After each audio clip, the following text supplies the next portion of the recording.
Ladies and gentlemen, today is October 29th, 2013. 2 days away from Halloween. Oh, that's my favorite. I'm going to be actually going to an amazing concert. He is Legend, one of my favorite bands of all time. They are playing here in Utah at a small little venue. It's basically like a coffee shop. It's called the Shred Shed. They're doing that on Halloween, and I'm super excited about that. But, digressing right from the start, today is the KNKL show. Number 114, where we learn to be better artists. And today is Tutorial Tuesday, where I like to teach you guys a couple tips and tricks about doing art and all that good stuff. But before we get into today's tutorial, I want to take you down a stroll down lovely lane, right? Because we got some babes going on, and then we got this awesome art coming in from Daniela. Very, very cool style. Love that. Blending photos and a little bit of digital art in there. Really think that's awesome. And I just love this. Like, I think it's so cool. Every time I come here and I just look at all the amazing submissions and art that you guys are doing, super awesome. I love the expression on this. And I actually featured this one, Sam Wallace. I put this one on the front page because I'm a sucker for like kind of simplified comic styles, and I love the expression on it. So great job to everyone, and thank you to everyone who's been submitting your awesome pieces. For those of you who have not come out of your shells, please join us on the KNKL Facebook page. If you're watching on YouTube, the link is down below. You can submit your art, and if I really like it, I'll comment on it, and I'll put it on the front page. Last thing I want to say is, for those of you who have not followed me on Twitter yet, please do, because I won't spam you with links and post pictures of my food and all that stuff. That is what Instagram is for. But I will let you know when I'm uploading new things to YouTube, and I think I'm at like 799 followers, so if you want to be the 800th one, go ahead and do so. Alrighty, peoples. Today we're going to be... Did I even say what we're doing today?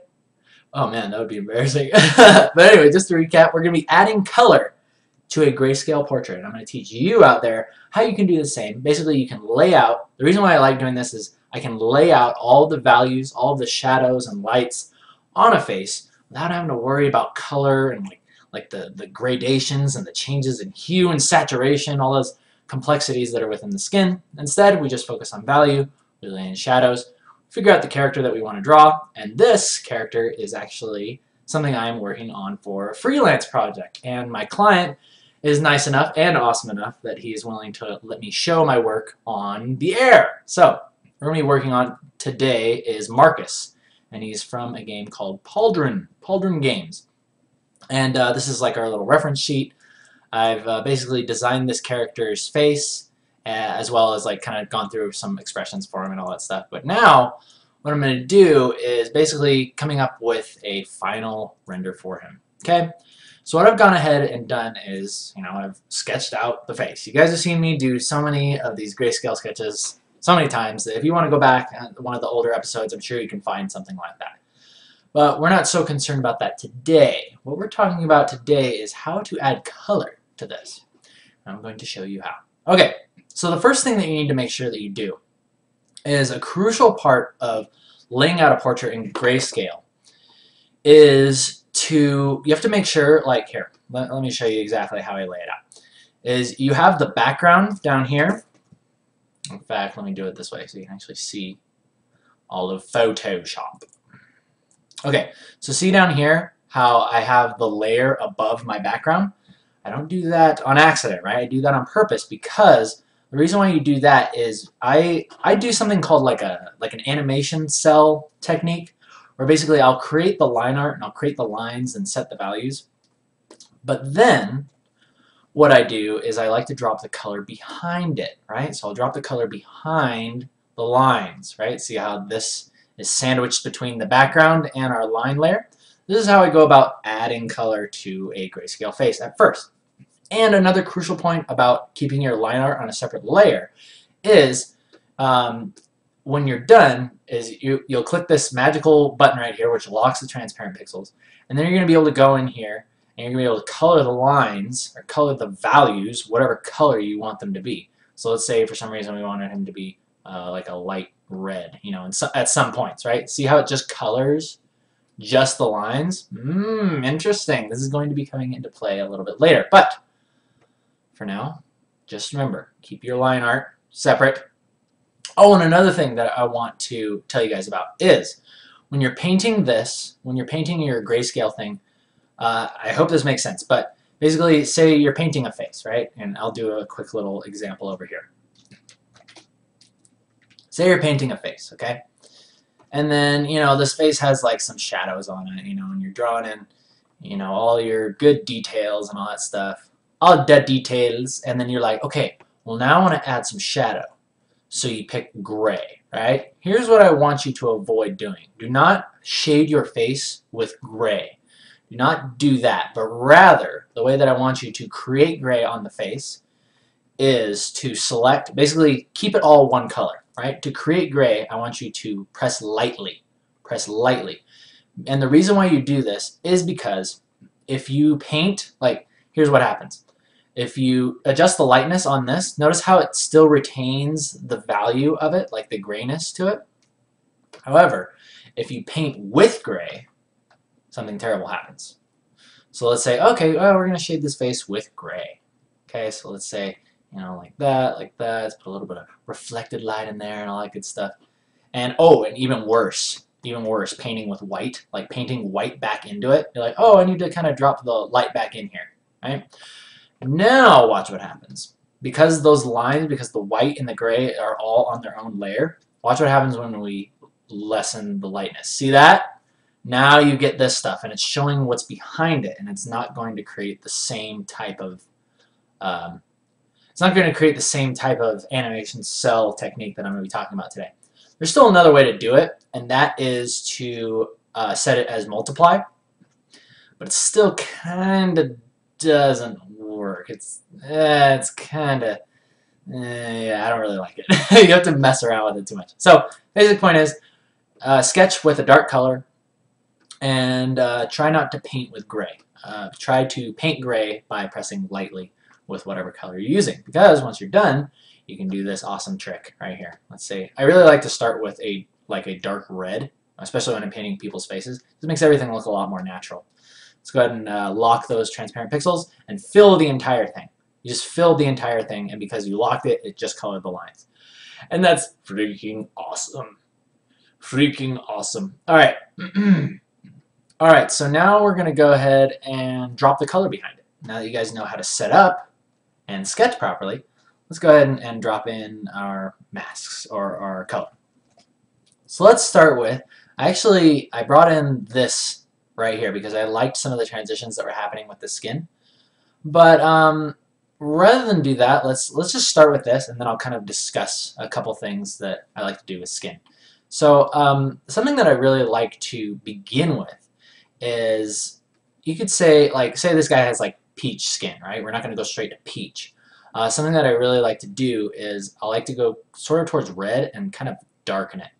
And the reason why I do this is because I'm becoming a strong believer in painting light as opposed to painting shadow, which is the way I used to do things. So I'll actually just drop in the color right behind, right? See how I'm going right behind the lines here. And I'm just going to paint all of the skin right on top of here. There's all kinds of different ways you can do this. Normally I try to create masks for this type of stuff, but since this is all kind of like a painterly style, I'm just fine with, you know, just throwing it in, painting it in like that, right? Okay, so we lay it in much like that, okay? And then let's create a new layer. And then here's another thing that I really like, is you can create layers on top of layers, and then you can start working with things on their own, you know what I mean? So let's go ahead and let's drop in a color for his hair here. And originally I gave him kind of brownish hair, but I think I want to push it a little bit more gray, a little bit more gray-brown. And this is going to look a little strange at first, right? Because you're going to be like, oh, he looks like a freaking Oompa Loompa or something. It looks all orange. But don't you worry, because we're going to paint that light on there, and I'm going to hopefully show you guys a cool trick. Okay, so, and let's also paint his scarf thing, whatever it is. I'm just going to call it red, because it's red. And again, always be thinking about, okay, this is a red scarf, so let's drop it down, right? Let's drop it down. Let's hue shift it a little bit towards purple, right? Because hue shifts are always pretty. They look good to the eyes. So let's drop that in there. Let's go ahead and paint this red scarf, right?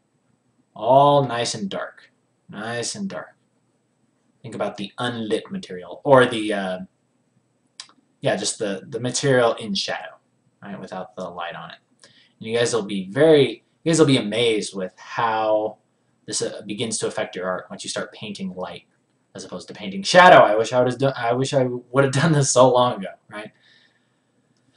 But that is okay. That is okay. I always just thought it was so weird. I just thought it was like so unnatural. Like, you don't paint light. Okay, so for skin, what I really like to do is, basic rule of thumb is I like to, you know, like say this is the shadow of the skin, right? The lighter version of the skin is not straight up, right? It's not there. What it is, however, is it's straight up and to the left, which means we are going up, we are brightening, and we're also lessening the saturation. Brightening the contrast, lessening saturation, going a little bit towards yellow, right? A little bit of yellow in there. So let's go ahead and drop that in. And I've already kind of set up our light source. It's kind of coming from, you know, the top left, basically. So let's go ahead and just drop in some of these colors. And what you're going to notice that starts happening is it's now going to start looking like just the transition of this like semi-desaturated peach going towards the shadow color that you've laid down. Already it's going to start looking really nice. It's going to start looking very nice. All right. Already, see, we're seeing some good things. Good things are happening. Okay. Now, let's go ahead and just kick it up even further. Let's go further towards yellow, desaturate, up and to the left. Up and to the left when you're lighting skin. That's basically, I always say that to myself, up and to the left. Let's go ahead and throw in some yellow in there. Yeah, that looks cool. Think about where the light is hitting for the most part. Probably going to get a little bit more of like a specular going on there. So again, most of this is just all experimentation. And I always say that, like, I really believe that you can get things done very simply, right? The simpler, the better. If you're trying too hard or overthinking it at this point, then you might be doing something wrong. And this is another reason why I like laying color on top of grayscale, because the way that we've set this up is, here I am adding reflected light, right? It's like, okay, it's just like a white reflected light coming from, you know, this other side. And the reason why I like this is because it allows you to just experiment a little bit more with color, and it's less work, right? Because you already kind of laid in the values, and all you got to do is just kind of pick the colors that are going to be coming through it, right? So this is looking pretty good so far. I like this, but it's still kind of looking a little bit muddy. But fear not, I'm going to tell you how to fix that. I'll tell you how to fix that, because we want to get like these luscious, beautiful, vibrant, manly skin coming through, right? So another important thing, guys, is with your transitions. See how we're going from like this yellow to this dark orange? Something that's really good to do is pick this transitionary color, this one that's right in the middle, saturate it a little bit. And what this is going to do is it's going to simulate the vibrance and the aliveness of the skin. And it's going to look really nice. So yeah, make sure you drop some of that in there as well. And especially around the cheeks, sometimes you like to darken it, push it a little bit more towards red. Kind of helps bring in a little bit of that pigment. Not pigment. No, it actually brings in the pigment too. That's a little too blushy. Ha! Ha! But that's okay. Whatever. Let's just roll with it. Just roll with it. You know, because you can always just blend it back out, right? Blend it back to what you want. Okay. And let's just go ahead and lay that in. Looks good. Alright, now you might be asking me, Keenan, this looks muddy as heck. I thought you were going to teach me how to paint properly. But don't worry. This is where I teach you the secret. Okay, so now what I want you to do is, what you're going to do is you're going to go back to your line layer right here, and you should still have this awesome button selected still, which is locking your pixels. And now what I want you to do is you're going to go in here and you're going to start painting those colors. You're going to start painting the lines and the values that were there before. And what you're going to do when you're painting a face is paint them like a dark red. And notice how this is going to start adding That final, see how it takes away the muddiness of it? Oh, look at that. Now it looks like skin. It looks like flesh. Brilliant. Brilliant. Now it looks like you know what you're doing. That's always good. It's always good as an artist to look like you know what you're doing. I really enjoy doing that. But yeah, I very selectively like go in here. Some points I like to keep very dark, like for instance, like up in this eye area. But like here, I'll kind of come in and do a little bit of that. And here's the other cool thing, is if you select the other color, right? Like if you select the line color as the opposite color, right? So it's this one. You can almost like erase it back in. Like say you do one of these and you're like, oh no! And then you just erase it and it goes back to the way it was. So you can kind of drop a little bit more of that darkness, the darkness back in there. Okay? So yeah, let's go ahead and finish coloring this. Let's go ahead and lay this in. Get this muddiness out of here. And then I'll show you the next procedure. Especially down here in the neck area. Oh, that looks weird. It needs to be a little bit more like that. It actually does need to be dark. Aha! In the ear. And that's basically all it is, guys. Like, that's the difference between muddy colors and colors that look good. Is just, you just color the lines. That's basically all it is. And it also kind of helps you to get rid of the lines that were there before. Right, so this is a really good, this is like my intermediate step between painting an actual face and like laying out a drawing, right, and then painting the actual face. I really like to do it this way. It just seems to work really effortlessly, and it just simplifies it for me, right? Because all I have to think about right now is literally it's just values. Right? And another thing that you want to do is when you're painting faces, make sure you kind of zoom out and look at it from this angle. Look at it from right here. Make sure that the face is still looking proper from where you want it to, what you want it to look like. Easier said than done, I know, but it's important. I'm going to drop a little bit more red on this part of the nose here. And that's looking pretty dang good. So, and here's the other cool thing, is after you've painted the lines, you can actually just go back into the colors, like say, oh, I want a little bit more light on his nose here. So let's put a little more light on his nose, as well as on his forehead here. Just want more brightness in general. So let's go ahead and light the rest of his skin a little bit more here. Let's get a little bit of that reflected light going on there. A little bit more light there. And all that good stuff. And another thing that I really like to do is let's just go ahead and color the eyes. Again, this is on its own layer. I'll kind of pick like a darker gray. Yeah. See, whenever you paint eyes, it's like you want to think about the eyes are so recessed into the back of the head. Unless you have a light directly shining on them, they're not going to be white. If you paint them white, they look kind of like weird. They look like possessed or like they're glowing within the head. So a general thing that I like to do is I like to kind of go gray and then add a little bit like a red to it. Right? It's kind of like that. That's what I like to paint my eyes as. Like that. And then let's add in his eye color as well. Kind of got like a hazily, I think, eye color. So that should do the trick, and let's go ahead and title that Iris, again on its own layer. And let's go ahead and make a little bit of light in them. Put some light in those eyes. Good. See, so that's basically how I like to go about it, guys. And this is step one. This is step one. I'm going to show you guys how to take it to the next level after you do this. Because, there's still, you could still want to refine it, you can want to paint, you want to do all this stuff, right? So the next thing that I want to show you guys how to do is overpainting. And we'll wrap up the lesson with this. In the meantime, let me make sure I'm not missing anything over here. Make sure my mic is still working. It looks like everything is good to go.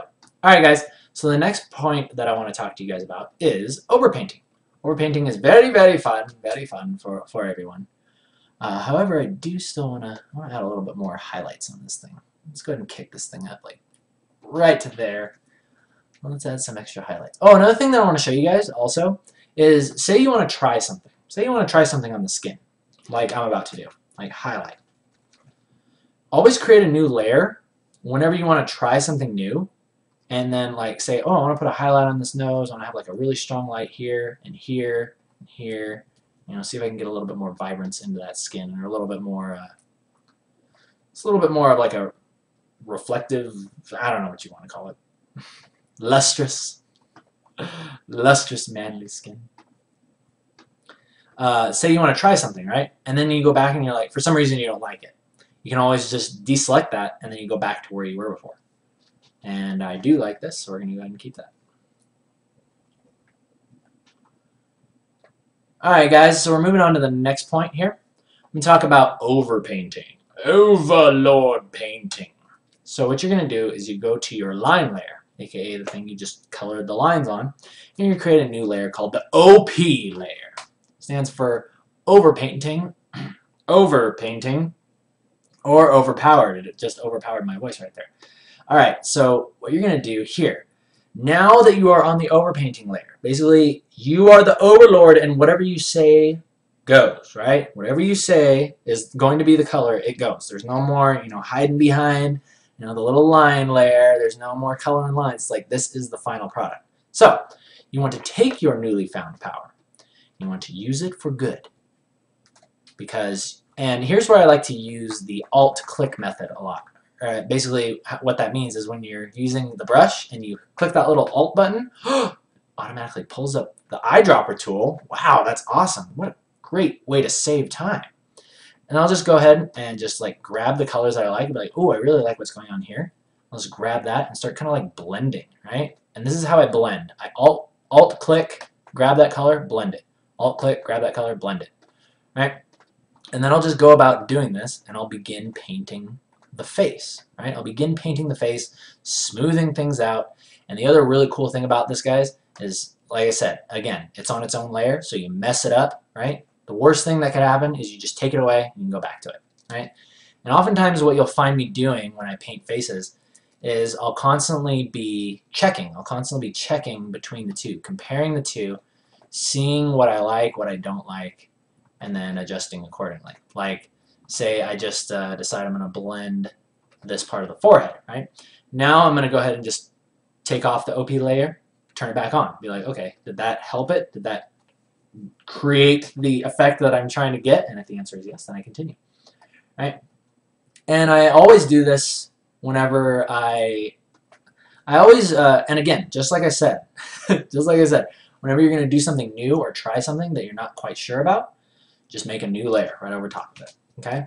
So let's say I'm going to try adding some more pigment to his lips, but I'm afraid it might make them too red. Make it look like he has like a lip gloss on or something. But let's just try it. Add a little bit more pigment in there. Oh, that actually looks nice. I like it a lot. And in general, for dudes' lips, I like to keep them pretty desaturated, right? You want to make sure your dude's lips are pretty desaturated. Makes them manly. Too shiny, too red, makes it look like they got lip gloss on. And you don't want that. You don't want that. Okay, let's go ahead and just add that in. Let's go ahead and put a little bit more of this color in here. Look at how I'm like searching for the color. This is a big way that I work. A lot of people, some people will like have palettes and stuff over here. They'll do this type of thing. I'm sure you've seen this before. But for me, I almost like to create the range of color on the character, right? So if it's working well here, it's like, ooh, I like the transition just between these two colors right here. I want to add that over here to the nose, right? I want to add that color and that transition over here to the nose. Just kind of blend that right in like that. Okay?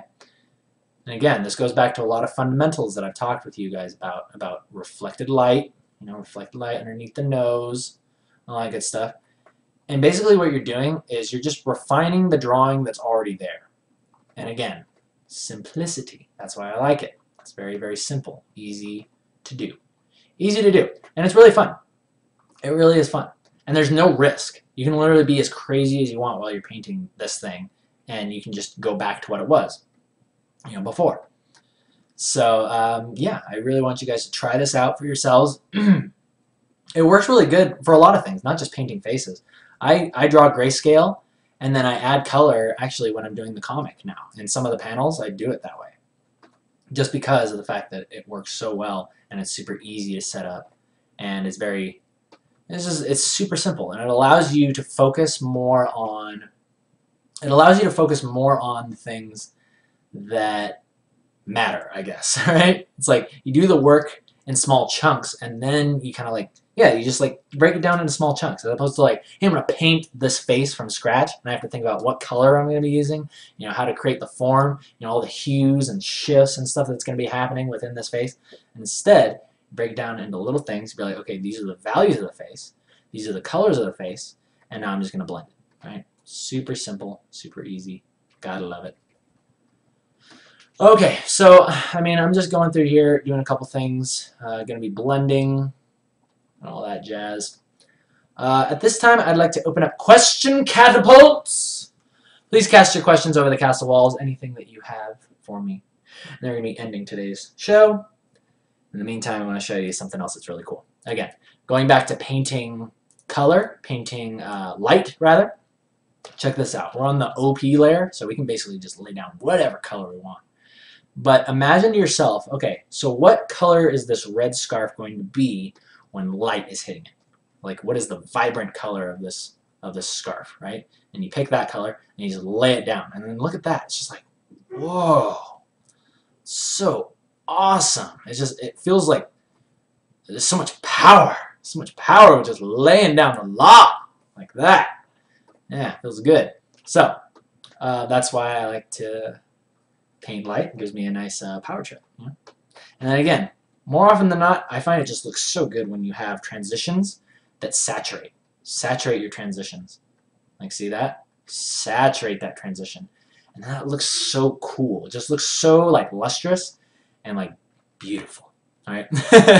So you go from sort of desaturated, well, that's not really super desaturated. It could be a saturated shadow, but basically the transition is saturated transition, and then it goes slightly desaturated, right? You could even do one of these things. You can even desaturate it up to here, right? And this is going to still look like light is hitting it. Actually, it would go a little bit more towards the yellow or orange for red, right? So it would look a little bit more like that. All righty then. All righty then.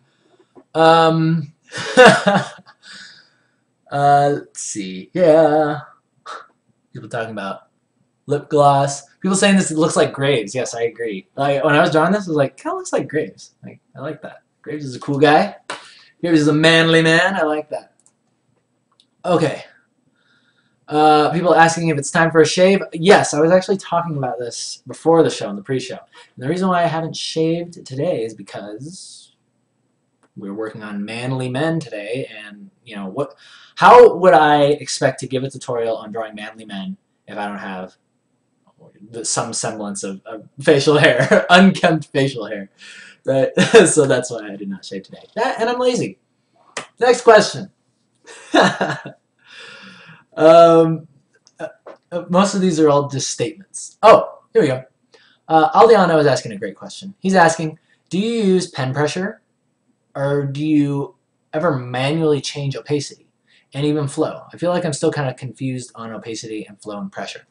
That's a great question, Aliano. I personally do not like to mess around with opacity, flow, fill, any of that stuff, because I just like the idea of being able to, like I said before, when I was creating this picture, I'm not painting with grays. It's just I'm allowing, like if I press hard, it will create that, right? If I press light, it will create that, right? So it's like, this is the shadow. This is what I use for like a slightly, darker shadow. And it's a little bit of a technique. In fact, this might be something that we want to go into in another daily, because I think that's another crucial part of it. It speeds up your work process, and it's fun. And I just think it's something good that a lot of artists should know how to do. Just controlling your drawing with the pen pressure. as opposed to manually going in and like adjusting the opacity, you know, stuff like that. You can do that too if it works for you, and I really don't like what I did with that forehead. That looks really bad. But luckily, because I showed you guys how to do this properly, we can go in and just erase that.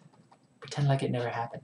Right? Because in digital art, what you say, what you see while you're working may not be the final product. Alrighty, people, we're going to go ahead and end today's show. Thank you once again for joining me live on Twitch, people on YouTube. Thumbs up if you like it, thumbs down if you don't. Hope you learned something good today. I want to see some awesome faces submitted to the Facebook using this method, or whatever method works for you, because, I mean, you guys are freaking awesome as you are. But yes, you guys have a great evening. I'll see you tomorrow for whatever Wednesday. Until then, you guys take care. See ya.